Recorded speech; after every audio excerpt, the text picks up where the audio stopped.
187 godina prođe, kapetanu naš, zmaju naš bosanski, od kako si legao u zemlju od koje smo stvoreni svi. 187 godina borbe, želje, istrajnosti i ratova za domovinu našu bosansku. Zmaju naš, Beglerbeg ti u oči reče: nema više Bosne, a neće biti ni Bošnjaka, Huseine.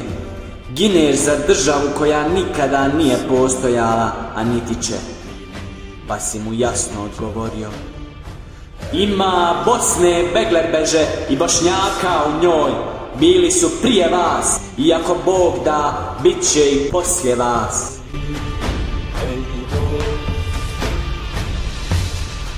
Beglerbeže, crna zemlja te pritisla. Nemate. Osmanskog velikog carstva nema. Da imam priliku, Beglerbeže, da te pitam, koga ima? Ima, Beglerbeže, i Bošnjaka i Bosne i naše kapetana. A gdje si ti, Beglerbeže, i gdje je to veliko carstvo?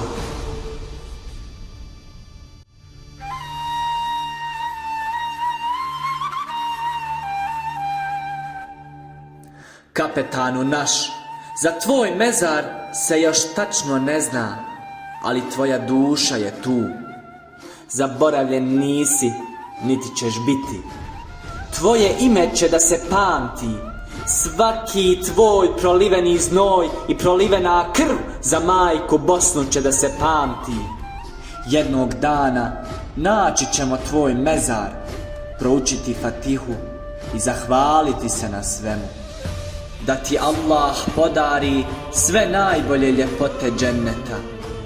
Esselamu alaikum.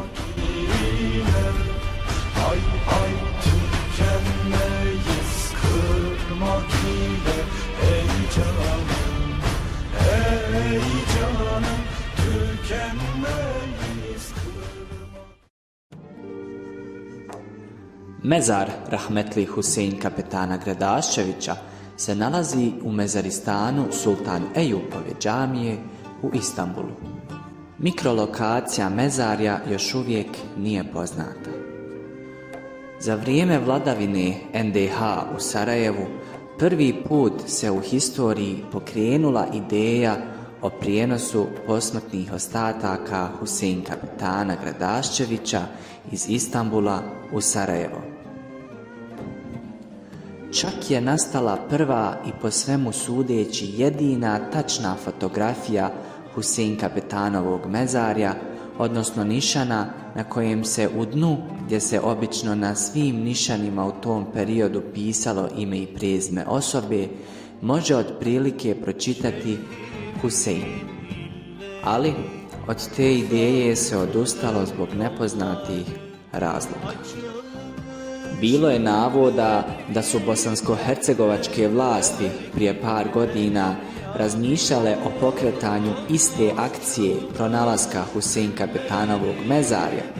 Čak su izgradili turbe u Gradačcu gdje bi kapetan bio premješten.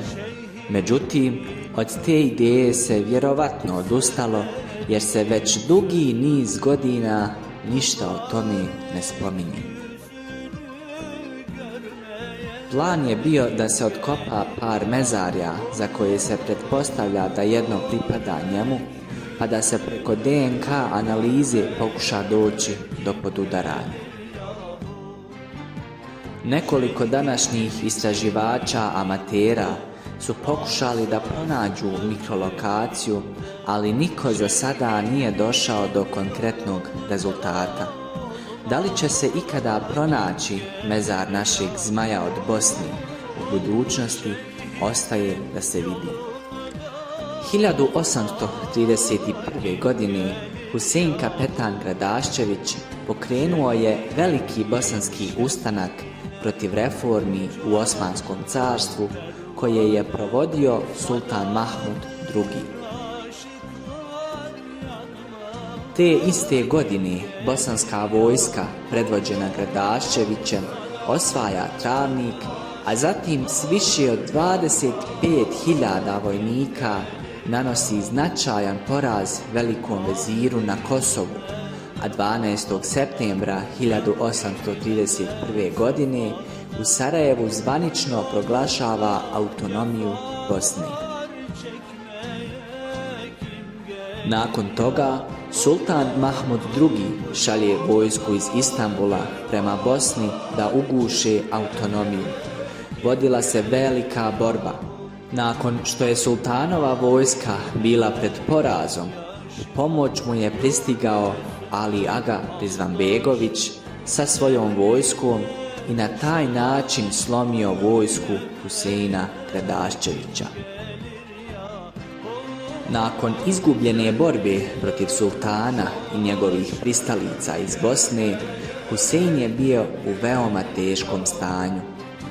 Mnogo je patio zbog toga. Bio je tako blizu velike pobjede za svoj narod i domovinu, kojom bi sačuvao vjeru i naciju Bosne, te je otrgnuo od propasti tadašnjeg Osmanskog carstva, u kojem je vladala velika ekonomska kriza, veliki porezi i tlačenje stanovništva te udaljavanje od vjere i Boga.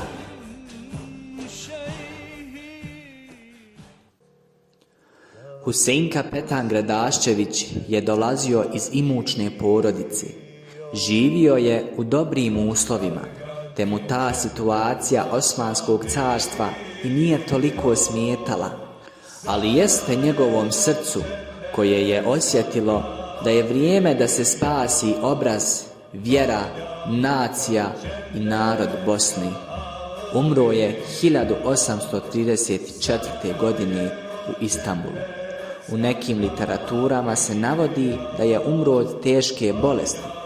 U nekim se navodi da su ga tadašnje osmanlijske vlasti otrovale naredbom sultana Mahmuda II. Razlog ovim drugim navodima jeste taj što je sultan obećao Husein Kapetanu Gradaščeviću pomilovanje i ponudio veći čin u nizamu sa željom da njegovim primjerom djeluje na druge, ali je Gradaščević to odbio. To se naravno nije svidjelo sultanu, pa se sumnja da je naredio njegovo smaknuće. Husein je bio veoma pobožan i odan Bogu, što dokazuje jedan zapis austrijskog liječnika Bartola Kuniberta, koji je liječio Husein Kapetana Gradaščevića u Zemunu prije njegove deportacije u Istanbul. Zapisao je sljedeće: iskren i marljiv musliman, iako je bio teško bolestan, ni za što na svijetu ne bi propustio onih 5 molitvi dnevno. Husein Kapetan nikada nije izgubio rat, već samo jednu dunjalučku borbu protiv tadašnjeg sultana, koji je provodio veliki zulum. Tom izgubljenom borbom je izgubljena tadašnja autonomija, koja bi rezultirala kreiranje jake i stabilne države Bosne i Hercegovine.